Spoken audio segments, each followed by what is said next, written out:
Hi, my dear friends and student. Welcome back to my YouTube channel. आज हम कुछ बात करते हैं मेटल्स और नॉन मेटल्स के बारे में, ठीक है। लाइक हमें फिजिकल प्रॉपर्टीज, मेटल्स की कुछ फिजिकल प्रॉपर्टीज होती हैं और कुछ केमिकल प्रॉपर्टीज होती हैं। अब इसमें पहले हम जानते हैं वो क्या होते हैं, ठीक है। एक होते हैं फिजिकल प्रॉपर्टी,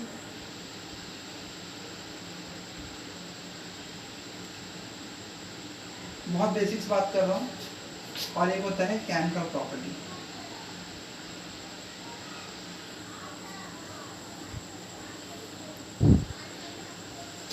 फिजिकल प्रॉपर्टीज मतलब क्या है, लाइक कि जैसे हम कोई चीज़ को फिजिकली हम उसको ऑब्जर्व करके विजुलाइज करके हम अंडरस्टैंड कर सकें, वो फिजिकल प्रॉपर्टीज।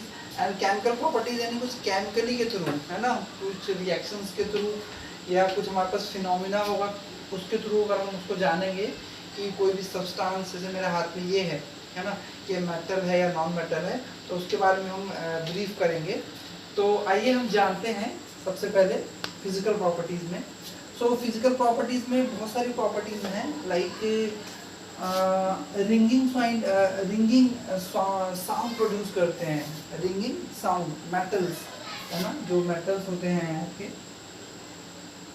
और ये है, फिलहाल ये मेटल दिख रहा हूँ यहाँ पे, ये आपके रिंगिंग साउंड प्रोड्यूस करते हैं। फॉर एग्जाम्पल मेरे पास ये वॉच है, मेरे पास एक कड़ा है, मैंने इसको मारा, रिंगिंग साउंड प्रोड्यूस हुई। इसके बाद मेलिएबल,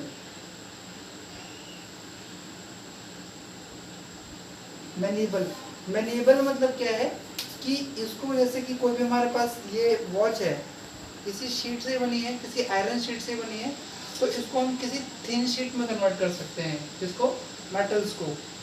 इसी तरीके से नेक्स्ट प्रॉपर्टी क्या है, डक्टाइल, है ना।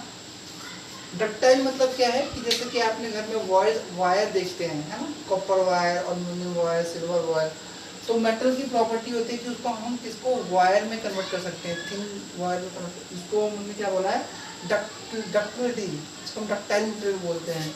रिंगिंग साउंड को दूसरा नाम हम क्या देते हैं, सोनोरस, ठीक है। सोनोरस को ही हम बोलते हैं रिंगिंग साउंड, जो कि मेटल की प्रॉपर्टी है, ठीक है। इसके साथ इसमें जो मेटल्स की boiling point and melting point वो ज़्यादा होती है ना। अब ये बॉइलिंग पॉइंट और मेल्टिंग पॉइंट क्या होता है समझते हैं। फॉर एग्जांपल मेरे पास ये कोई बीकर है, मैंने इसमें कोई लिक्विड रखा, मैंने यहाँ से कोई हीट दिया, जब मैंने हीट यहाँ से बर्नर मैंने स्टार्ट किया, तो हीट टेम्परेचर इसकी बॉडी के सरफेस पे बॉडी हीट एब्जॉर्ब करेगी, ये टेम्परेचर ट्रांसफर करेगी इसके अंदर लिक्विड को, है ना। मैं एग्जांपल दे रहा हूँ कि बॉइलिंग पॉइंट होता क्या है।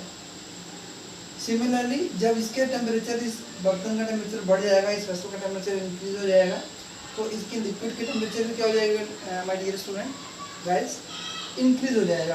तो एक पॉइंट आएगा जहाँ पे कोई चीज़ बॉयल करनी स्टार्ट करेगी, जैसे कि हम कोई भी वाटर लें, मिल्क लें, टी लें, है ना।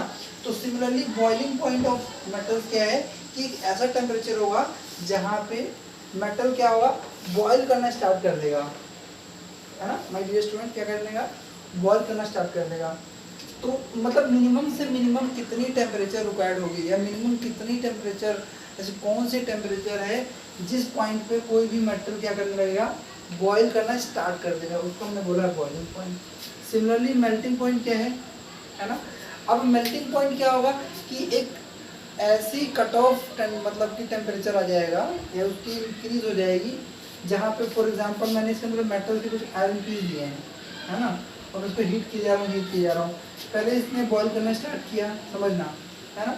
जब टेम्परेचर इंक्रीज होगा, इंक्रीज होता गया, है ना, होते होते क्या होगा कि अब तो मेटल पहले क्या करेगा कि थोड़ा बॉयल करना स्टार्ट हुआ है, जब टेम्परेचर ज़्यादा हमने इंक्रीज कर दिया है, तो एक टाइम ऐसा आएगा कि वो मेटल क्या करने लगेगा, है ना, मेल्ट करना शुरू कर देगा। जैसे मोंग देखते हैं ना, मोंग, वैक्स का टेम्परेचर जैसे ही बढ़ता है, देते हैं उसको, तो वो पहले क्या होने लगता है, वो पिघलना शुरू कर देता है, तो उसको हमने क्या बोला है, मेल्टिंग पॉइंट। जैसे हम पढ़ते हैं मेल्टिंग पॉइंट ऑफ आइस, है ना, हमने रट लिया है कि वो 0 डिग्री। 0 डिग्री क्यों है? हमने एक वो स्टैंडर्ड फिक्स कर दिया है कि जो आइस है उसका जो मेल्टिंग पॉइंट है वो 0 डिग्री है। सिमिलरली जितने भी मेटल्स हैं, है ना, चाहे कुछ भी हो, आयरन हो, सिल्वर हो, कॉपर हो, एल्यूमिनियम हो, सबके अपने फिक्स मेल्टिंग पॉइंट होते हैं और बॉइलिंग पॉइंट होते हैं। ठीक है, ये तो इसकी फिजिकल प्रॉपर्टीज थी। अब केमिकल प्रॉपर्टीज में क्या है? केमिकल प्रॉपर्टीज में देखते हैं। अब केमिकल प्रॉपर्टीज में कुछ रिएक्शंस के थ्रू, फॉर एग्जांपल मैं एग्जांपल देता हूँ। जैसे कि मेरे पास कोई ये एक्स एलिमेंट है या कोई एक्स एटम है, ठीक है। अब मुझे जानना है कि ये जो एक्स एलिमेंट है ये मेटल है या नॉन मेटल है। सिंपल सा है, समझेंगे। फॉर एग्जांपल अगर मेरे पास ये x प्लस कर दूं और एक तरफ x माइनस कर दूं, तो जहाँ भी प्लस आ जाए, है ना, जहाँ भी क्या आ जाए, किसी भी एटम पे अगर प्लस का साइन आ जाए तो यानी उसने इलेक्ट्रॉन क्या किया है, लूज किया है। और जहाँ पे माइनस साइन आ जाए वहाँ का मतलब क्या है, इलेक्ट्रॉन उसने गेन किया है। समझना दोस्तों, x प्लस का मतलब कहीं पे भी अगर प्लस का साइन आ जाए यानी उसने इलेक्ट्रॉन लूज किया है ताकि वो स्टेबल होने के लिए, है ना। अगर कहीं इलेक्ट्रॉन उसने माइनस है यानी उसने इलेक्ट्रॉन गेन किया है ताकि अगेन वो स्टेबल होने के लिए।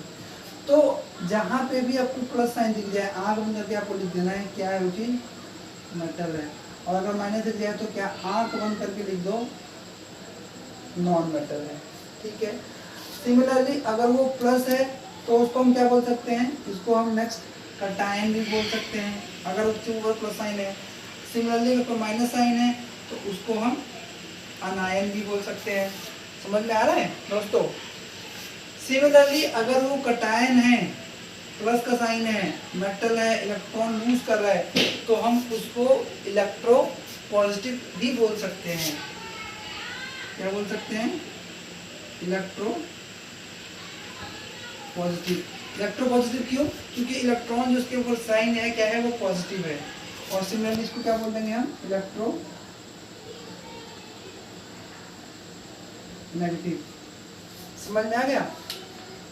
तो ये हमारी जो मेन प्रॉपर्टीज है कोई भी चीज को जानने के लिए। हमारे पास पीरियोडिक टेबल में 120 एलिमेंट्स हैं, हाइड्रोजन से लेके फ्रांशियम सीजियम तक लेके, है ना। उसमें भी हमारे पास अलग नोमेनक्लेचर भी आ जाता है, hydrogen, helium, lithium, beryllium, boron, several and several. तो अगर किसी पे प्लस का साइन आ जाए तो हमें क्या समझना है, वो चीज़ क्या है, मेटल है, सिंपल। किसी पे अगर माइनस साइन आ जाए तो क्या है, वो नॉन मेटल। अगर प्लस का आ रहा है इसको हम कटायन भी बोलेंगे, अगर माइनस आ रहा है तो उसको अनायन भी बोलेंगे। और अगर वो प्लस है तो उसको हम इलेक्ट्रो पॉजिटिव भी बोल सकते हैं, अगर माइनस है तो इलेक्ट्रो नेगेटिव भी बोल सकते हैं। फॉर एग्जाम्पल मैं आपको एग्जाम्पल लेके चलता हूँ। फॉर एग्जाम्पल जैसे सोडियम है, ठीक है। सोडियम का एटॉमिक नंबर सब बताऊंगा, एटॉमिक नंबर किसे क्या कहते हैं उसकी मैं बात करूँगा। फॉर एग्जाम्पल ये एटॉमिक सोडियम क्या है, एक एटम है। अब इसके पास 11 एटॉमिक नंबर हैं, है ना, Z 11 है इसके। अब मैं इसको आपको बताऊंगा कैसे इसको के एलिमेंट शेल में बांटते हैं, तो अभी मैं शॉर्ट में बता देता हूँ। जैसे के एलिमेंट शेल होते हैं, 2 इसमें आ गए, 8 इसमें आ गया, 1 इसमें आ गया। बहुत बेसिक्स बात करूंगा इसमें, हम जब बोहर्स मॉडल पढ़ेंगे, है ना, तो मैं बताऊंगा कैसे के एलिमेंट शेल। तो लास्ट वाले शेल में इतना समझो कि 1 इलेक्ट्रॉन है, बट होने कितने चाहिए थे, 8। तो ये 1 इलेक्ट्रॉन लूज करना ज़्यादा अच्छा समझेगा, ना कि 7 इलेक्ट्रॉन किसी से भीख मांगना। तो 1 इलेक्ट्रॉन ये लूज कर देगा तो ये स्टेबल हो जाएगा। हर कोई इंसान स्टेबल होना चाहता है, आप भी स्टेबल होना चाहते हैं, मैं भी स्टेबल होना चाहता हूँ। तो ये 1 इलेक्ट्रॉन लूज कर देगा। अगर लूज करेगा तो यहाँ पे n में क्या आ जाएगा, प्लस। यानी जहाँ प्लस आ गया मतलब क्या है, ये सोडियम है, और सोडियम क्या है, एक तरह का मेटल। ठीक है दोस्तों, इसी तरीके से मैं नॉन मेटल की बात करूँ, क्लोरीन। क्लोरीन का एटॉमिक नंबर कितना है डियर, कितना है, 17। ठीक है, 17 एटॉमिक नंबर है इसका। फिर अगेन मैं इसको के एल एम एल शेल में बात करूँ, 2 8 7, है ना। हमेशा के में 2 ही होते हैं, एल में 8 होते हैं, एम में 8 8 8 ऐसे जाते हैं। इसका फॉर्मूला है, इसकी भी पूरी कॉन्सेप्ट मैं आपको दूंगा। तो अगेन यहाँ पे 7 इलेक्ट्रॉन लूज करना आसान है या 1 इलेक्ट्रॉन किसी से भीख मांगना आसान है, क्योंकि अगर ये 7 इलेक्ट्रॉन लूज करेगा तो इसकी इतनी एनर्जी नहीं है कि अपने आप को ये स्टेबल कर ले, है ना। तो ये ज़्यादा अच्छा समझेगा कि इसको किसी और से ले लूँ, है ना, और ये अपने आप को 8 बना दूँ और स्टेबल कर दूँ। तो जैसे ही इसने इलेक्ट्रॉन किसी से मांगा, उधार लिया, है ना, तो इस पे क्या जाएगा Cl माइनस। माइनस का मतलब क्या है, उधार मांगना, इलेक्ट्रॉन गेन किया है ना, जिसको हम इसको असप्टर भी बोल सकते हैं। इलेक्ट्रॉन गेन कर रहा है, यानी इसको हम असप्टर भी बोल सकते हैं। ठीक है, यहाँ पे इसने लूज किया तो हम इसको क्या बोल सकते हैं, डोनर भी बोल सकते हैं। इलेक्ट्रॉन क्या किया इसने, डोनेट किया है, लोगों को बांट दिया है।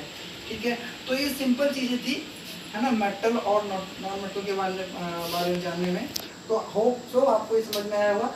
अब कुछ केमिकल प्रॉपर्टीज़ की बात करूँ तो ये जैसे मैंने रिएक्शंस की हैं, है ना, इसी में कोई चीज़ जैसे मैंने मेटल और नॉन मेटल को जोड़ता हूँ, फॉर एग्जांपल जैसे सोडियम है, मैंने इसको जोड़ा नॉन मेटल के साथ, क्या बना मेरे को, NaCl, Na+Cl माइनस, मुझे क्या मिल गया, NaCl। ठीक है, जो कि क्या है, एक सॉल्ट है। तो इसी तरीके से बहुत सारी प्रॉपर्टीज़ हैं। जब मैं मेटल को नॉन मेटल में जोड़ूंगा, नोबल गैस में जोड़ूंगा, वाटर के साथ जोड़ूंगा, तो अलग अलग हाइड्रोक्साइड बनाते हैं, सॉल्ट बनाते हैं। तो उसके बारे में ब्रीफ में बात करूँगा। मैंने एक सिंपल सा आपको आइडिया दिया है, तो होप आपको मेटल और नॉन मेटल के बारे में आइडिया हो गया होगा। मैं दोबारा रिआइट्रेट कर रहा हूँ, दोबारा एक बार रिपीट कर रहा हूँ। कोई भी एलिमेंट, कोई भी चीज़ अगर उस पर प्लस का साइन आ जाए तो क्या है, वो मेटल है। अगर माइनस आ जाए तो क्या है वो चीज़, क्या है, नॉन मेटल है। क्यों, वो इलेक्ट्रॉन क्या कर रहा है, उधार मांग रहा है, इलेक्ट्रॉन गेन कर रहा है ना। अगर इलेक्ट्रॉन गेन कर रहा है, इलेक्ट्रॉन एक्सेप्ट कर रहा है, इलेक्ट्रॉन एक्सेप्टर। अगर वो लूज कर रहा है, किसी को दे रहा है, तो electron lose and electron donor. और जिस पे प्लस का साइन आता है उसको हम कैटायन बोलते हैं, जिस पे माइनस का साइन आता है उसको हम आयन बोलते हैं। इसी तरीके से इसको इलेक्ट्रो पॉजिटिव और इसको इलेक्ट्रो नेगेटिव, है ना। इसमें और भी चीज़ें हैं, ऑक्सीडेशन जैसे लूज ऑफ इलेक्ट्रॉन या गेन ऑफ इलेक्ट्रॉन, ऑक्सीडेशन है, रिडक्शन है, तो इसके बारे में बात करूँगा। सिमिलरली जैसे कैथोड है, एनोड है ना, तो हमेशा उस केस में कैथोड और केस में उल्टा हो जाता है, मैं उसके बारे में बात करूँगा। तो होप सो आपको मेरी ये वीडियो समझ में आई होगी, मेटल नॉन मेटल के बारे में आपको समझ में आया होगा। तो इस चीज़ को अच्छे से देखें, समझें, और कोई चीज़ अगर आपको समझ में ना आया हो तो कमेंट करना ना भूलें। Keep supporting, keep watching my channel. और थोड़ा सा मुझे अपने बारे में, आप अपने बारे में सॉरी, और भी जितना फीडबैक दे सकते हैं दें, ताकि मैं आपको और अच्छी से अच्छी वीडियो लेके आऊँ। Thanks, okay, bye, take care, thank you.